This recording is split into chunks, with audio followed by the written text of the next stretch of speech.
ဓမ္မမိတ်ဆွေများအားလုံးပဲမင်္ဂလာပါရှင်။ကျမတို့ရဲ့ channel ကနေတရားဓမ္မအကြောင်းအရာတွေဘုဒ္ဓတရဝယ်အကြောင်းအရာတွေကိုတင်ဆက်ပေးနေရရှိရမှာ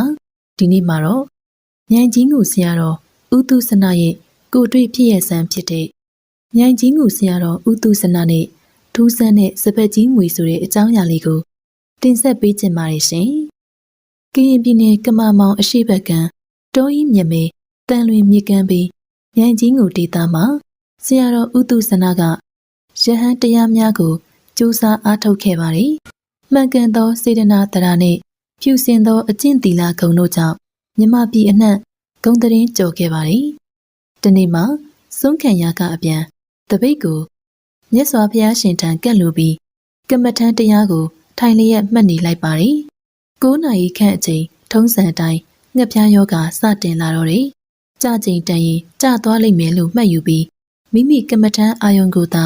စိတ်ကိုစူးစိုက်ထားပါတယ်။မြေကြီးကိုပုတ်တိုက်လာတဲ့အတန်ကိုကြားလိုက်ရတယ်။အဲ့ဒီအတန်ကမိမိနဲ့တဖြည်းဖြည်းနီးလာနေတယ်။အဲ့ဒီအချိန်မှာရှေ့တက်မှာထွာဆိုင်ခန့်ရှိတဲ့စပက်ကြီးမွေးတကောင်ရဲ့ဥကောင်းကို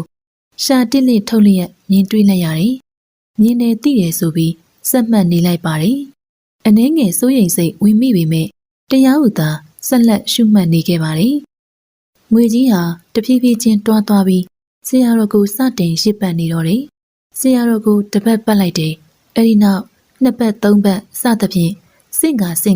ရစ်ပတ်နေတော့တယ်။ဆရာတော်ကမှတ်စိတ်ကိုသတိလွတ်ခဲ့ခြင်းရှိစဉ်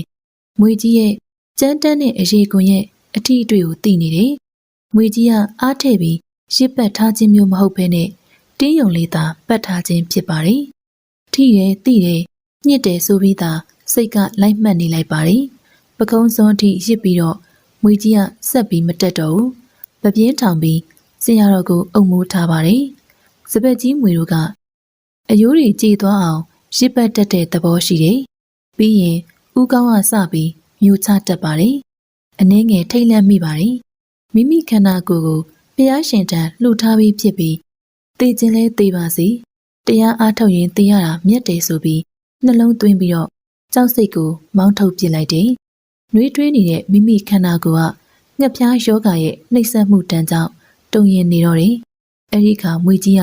အနှဲငယ်ပို့ပြီးတော့ဖြည့်ညစ်ပေးနေတယ်။တုံရင်မှုရောချသွားလေတော့တယ်။မွေကြီးကရစ်ပတ်ထားခြင်းကိုလျှော့မပေးသေးပါဘူး။ဒါပေမဲ့မိမိကိုတေအောင်ရစ်ပတ်ထားခြင်းမျိုးမဟုတ်မှန်းသိလိုက်ရပါတယ်။ထူးခြားမှုဖြစ်ပေါ်မလာပဲ